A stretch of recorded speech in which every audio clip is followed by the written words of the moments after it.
everybody? Good, good. Thank you all for coming. I'm Rachel Silva, and I work for the Arkansas Historic Preservation Program. I'd like to welcome you to the Sandwiching and History Tour of All Souls Church. And before I get started, I wanted to ask, first of all, who all in here is from Scott? First question. Okay. Several. And who all in here grew up at All Souls Church? Okay. Through all the same people. Okay. Good deal. We're glad you're here. And also, I need to thank a few people for their help getting ready for the tour. Miss Joan Dietz. Where's Joan? Right here. Miss Joan. Dawn Campbell. Right here in the same pew. Reverend Ward Rudolph, the pastor, who's opening the door for people. Y'all come on in. There's some space up here. Don't be shy.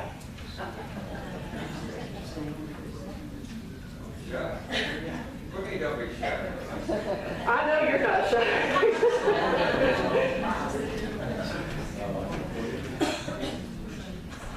There's a little bit more room up here. Okay.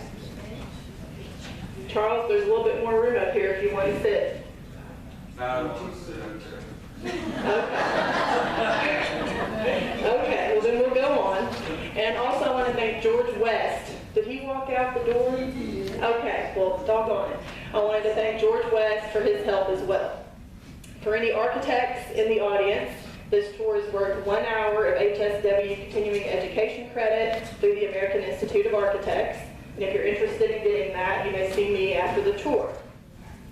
Built in 1906, All Souls Church was designed in the Gothic Revival style by well-known Little Rock architect Charles L. Thompson.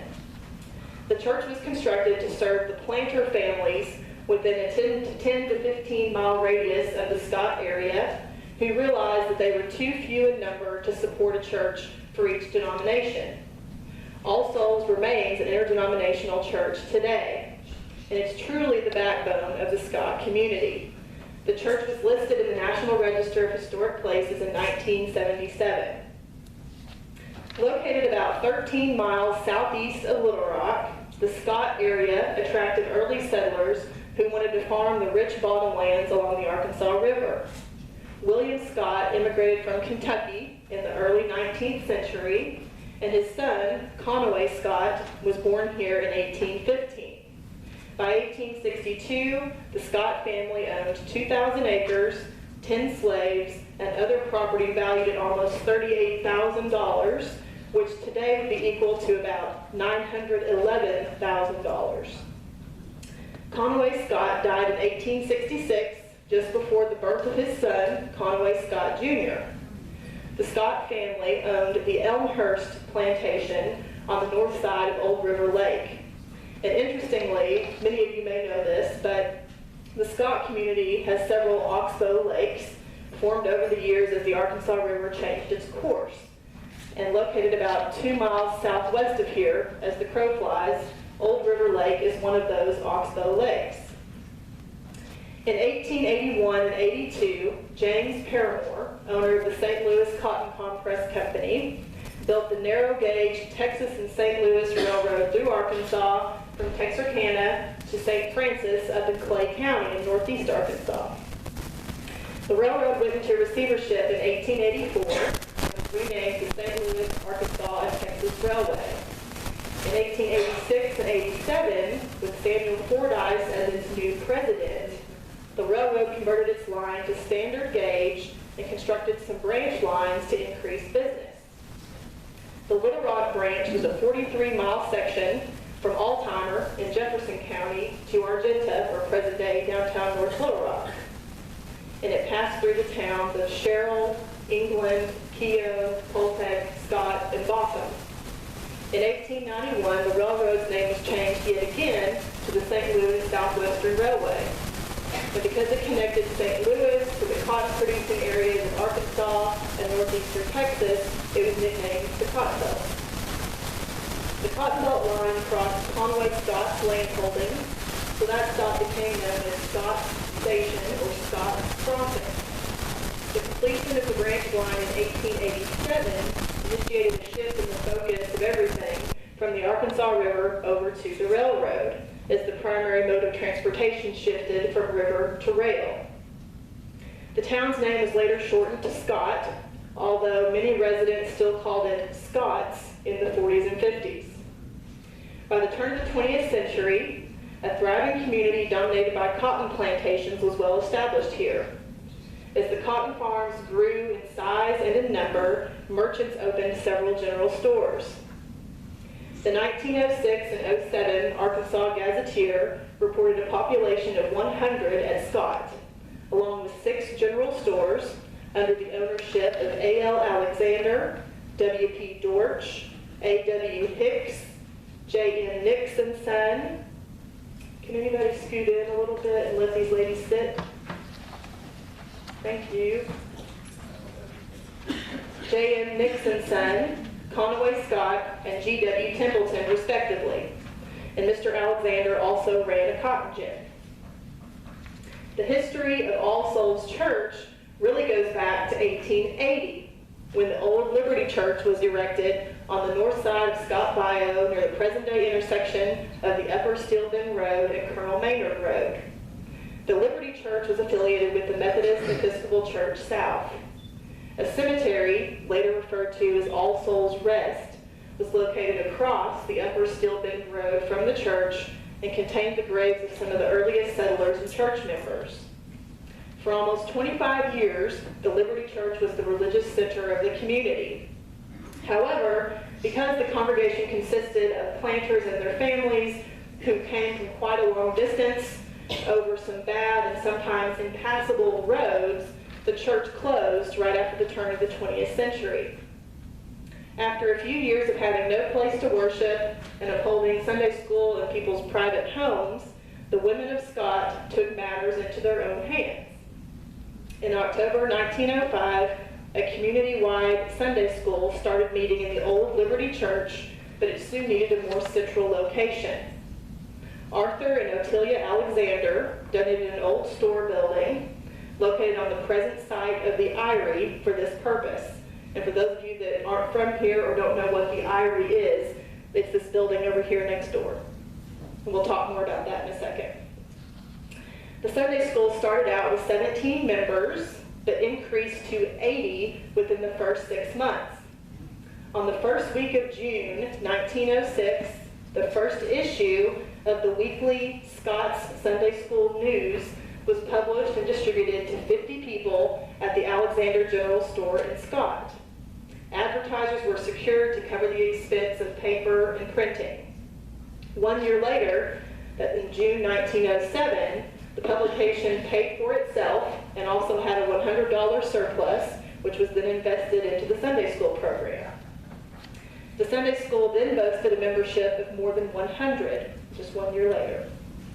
Meanwhile, inspired by the success of the Sunday school, planters from 15 miles around decided to organize a community church, and they adopted the Apostles' Creed as their doctrine. Members from the Baptist, Christian, Episcopal, Methodist, and Presbyterian faiths would share the pulpit, preaching on a rotating schedule. This was quite progressive and also quite pragmatic, as I mentioned earlier, for they were too few in number to support churches of each denomination. The lot where the church now stands was given by Conway Scott, And Charles N. Alexander was so impressed by the Sunday school that he then donated building materials for a new church. Little Rock architect Charles L. Thompson designed the church building using elements of the Gothic and of the Tudor Revival styles. The building's scale is appropriate for its rural setting. Gothic Revival elements include the church's steeply pitched roof and pointed arch-shaped stained glass windows, while the half-timbering in the gable ends, both the front and the back gable end on the outside, and the slightly flared eaves, how they kind of go out at the edges, those are both characteristics of the Tudor Revival style of architecture. And in case you don't know, which I think many of you know, Charles Thompson, one of the most prolific architects in Arkansas history, came to Arkansas in 1886 from Indiana to work for Little Rock architect Benjamin Bartlett. And after Mr. Bartlett moved to Mississippi in 1890, Charles Thompson took over the practice. He had several partners over the years, and Thompson built a very successful architectural practice, designing hundreds of buildings that still stand in Arkansas, including public buildings, churches, and private residences. And that firm continues today as Cromwell Architects Engineers. But to me, the most unique aspect of the construction and design of All Souls Church is the use of ornamental concrete block on the building's exterior. Ornamental concrete block became a popular building material in the late 19th and early 20th centuries, and it was touted as being inexpensive, durable, and fireproof. And you could buy hand-tamped units for producing one concrete block at a time from Sears and Roebuck. Interchangeable panels would produce blocks with different surfaces, including rock face to look like stone, or flat with beveled edges. And in this case, rock face blocks were used on most of the exterior walls of the church, with blocks with flat with a beveled edge around the windows on the outside, and then the buttresses are just plain square blocks. The cornerstone was laid on Wednesday, June 27, 1906.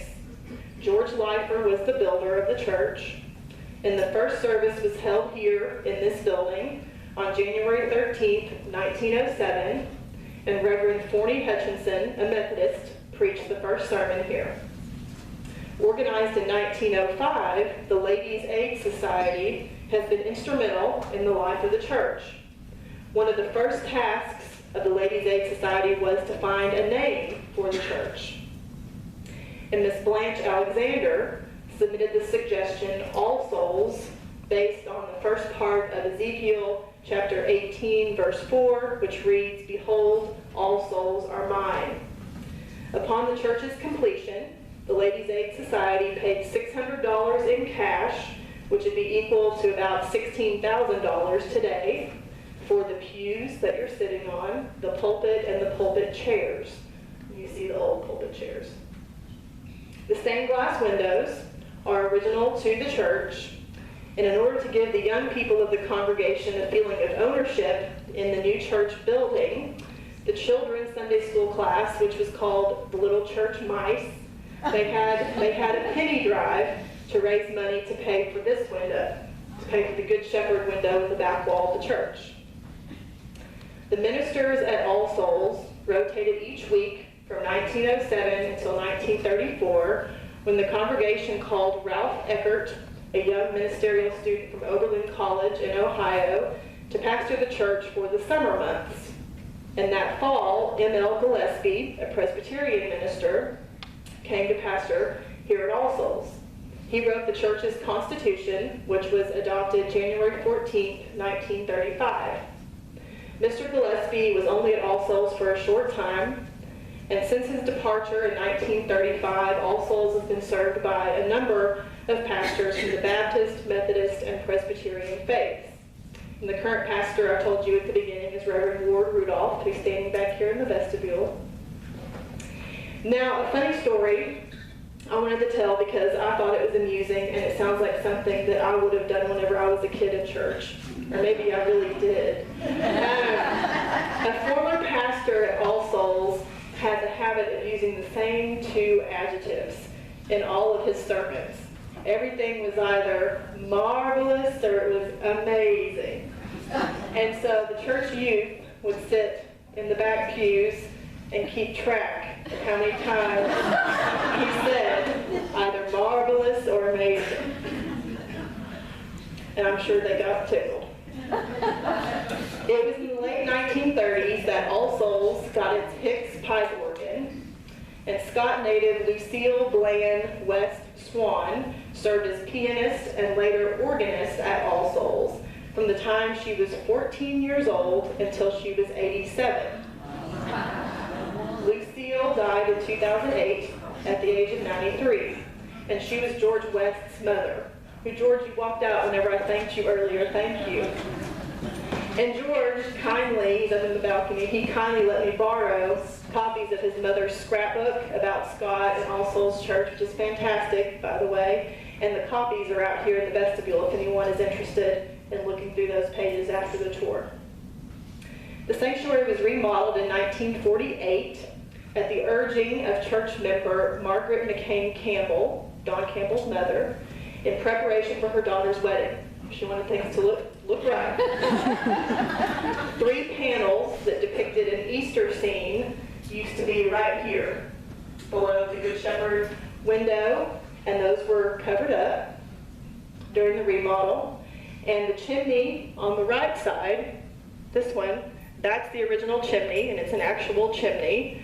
And then during the remodel, they added this false chimney to make things symmetrical across the front. The cherry-colored carpet, or a version, I don't know if it's this exact carpet, but a version of red carpet was added in 1948. And previously, it had just been the pine floors with a carpet just on the central aisle. And I believe the pew cushions were added at that time as well. The old wrought iron fence that's in front of the church was manufactured by the Springfield Architectural Ironworks of Springfield, Ohio, and it probably dates to the 1880s. It was donated to the church in the 1940s by Cornelia Corning Witzel Terry, a good friend of Virginia Alexander's. Virginia was planning to do some landscaping around the church and the Eyrie, and she was visiting with Miss Cornelia, and she was interested in helping Virginia with things out here at All Souls because her daddy, Reverend William P. Witzel, had been rector at Christ Episcopal Church in Little Rock from 1927 to 47, and he had preached several sermons out here at All Souls in the early years before they had a permanent pastor. And for anybody who knows Charles Witzel, that was his grandfather. The old fence had been removed from its original location already, and it had been jumped out behind Terry Dairy Company in Little Rock. And so it was rescued and reinstalled here at All Souls Church. The scripture panels in the sanctuary, they're all around. Those were installed in the 1950s or 60s. And the altar rail here and the choir pews were made by local woodworker M.K. Hodge. The steeple, believe it or not, All Souls Church never had a steeple until 1968. And a lot of people just can't imagine it without the steeple, but it looked great without the steeple too. The current one was built in memory of John Pemberton McRae Jr., who was tragically killed in a car accident when he was about 19 years old. And he was the great-grandson of Molly Pemberton, who helped start the Sunday school here at All Souls Church. The Eyrie. The old Alexander store, which had been used to house the Sunday school on the lot over here next to the church, was remodeled by the Ladies' Aid Society in 1910 at the cost of about $10,000. In 1923, an addition was built onto that building, making it an L shape. This was necessary because the Sunday school enrollment had reached 358 by 1923. It's huge. The addition was then called the E.P. Steele Annex in honor of Mrs. Elizabeth Steele, affectionately known as Miss E, for her dedication to the Sunday school program. Miss E was responsible for naming the Sunday school building the Eyrie, which means an eagle's nest. And what she was thinking, I guess, the thought process was an eagle's nest where the children are taught before they fly.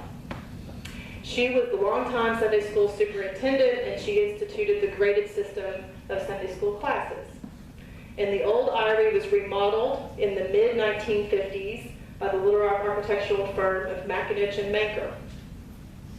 But by the late 1970s, the Eyrie was again in need of repair, and the congregation was divided over the issue of whether to restore the old building or demolish it and build a new structure.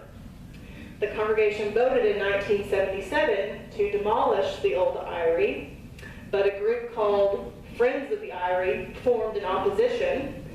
They stated that the voting wasn't announced well enough in advance, that they counted the votes of some teenagers, and that proxy votes were not counted.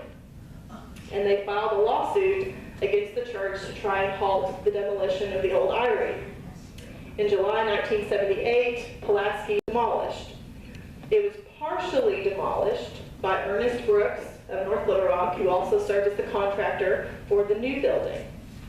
Some of the board and batten cypress siding was salvaged for use on the present Eyrie, which was modeled somewhat after the original. And at least part of the old Eyrie structure was actually picked up and moved to a site out near Pinnacle Mountain. The present Eyrie was built in 1978 at the cost of $150,000, and it was dedicated on Sunday, May 6, 1979. The Kirk home, and that may be another strange term for many of you. In the early years, the church rented houses in Scott for their ministers and their families, and at one point they even bought an old building, turned it into a house, and put it over here next to the church. In 1961, funds for the construction and maintenance of a home for the pastor were provided by the Kirk estate under the direction of William Beavis Jr. Completed in 1962, the house was called Kirk Home because the Kirk family donated the money to build it, and because Kirk means church in the Scottish culture. Dr. James Workman and his family were the first ones to occupy the Kirk home, and they moved in on February 14, 1962.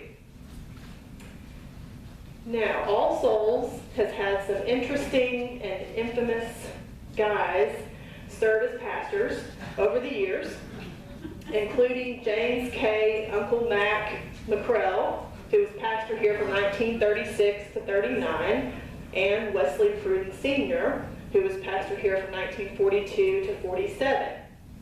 Uncle Mac and his wife, who was affectionately called Aunt Bess, they were well loved at All Souls. He was a radio evangelist and was quite the storyteller. And in 1948, Uncle Mac ran in the Democratic primary for governor. And he almost won. Sid McMath won, but he came in third. He ran a good race. And Wesley Pruden pastored All Souls in the 40s and later became infamous for his role as chaplain and then president of the racist Capital Citizens Council during the desegregation of Central High School. And the folks here at All Souls, who he had been the pastor here before, the decade before that, they were all horrified. Now, on a much lighter note, All Souls pastor Billy Pierce, who was here for many years, 72 to 88, had a memorable quote that I'd like to share with you today. And he would often begin his morning message by saying, quote, "Come with me and let us pitch our mental tents by the Sea of Galilee." All Souls Church is still interdenominational today, and as I mentioned earlier, Ward Rudolph is the pastor. The average attendance on Sunday morning church service is about 80 people, and they average about 70 for Sunday school each week. And All Souls Church has meant so much to so many here in Scott and the surrounding area, and it's truly the backbone of this community. So don't forget, there's the scrapbook out in the vestibule, and there's also some other books out there for you to look through. The next tour is Friday, August 5th at the Helen Keller Memorial Building at the Arkansas School for the Blind. Now, I'm already getting choked up. I've got a new job. So this is my last tour. We're sandwiching in history. and I won't say too much about it because I'll cry, but I'm very excited about the new gig. I'll be director of Preserve Arkansas, a statewide nonprofit that does historic preservation work. So I'm not going too far, and you can still find me, but this is my last Sandwiching in History tour. But I love all of you guys. I do. You're my favorites.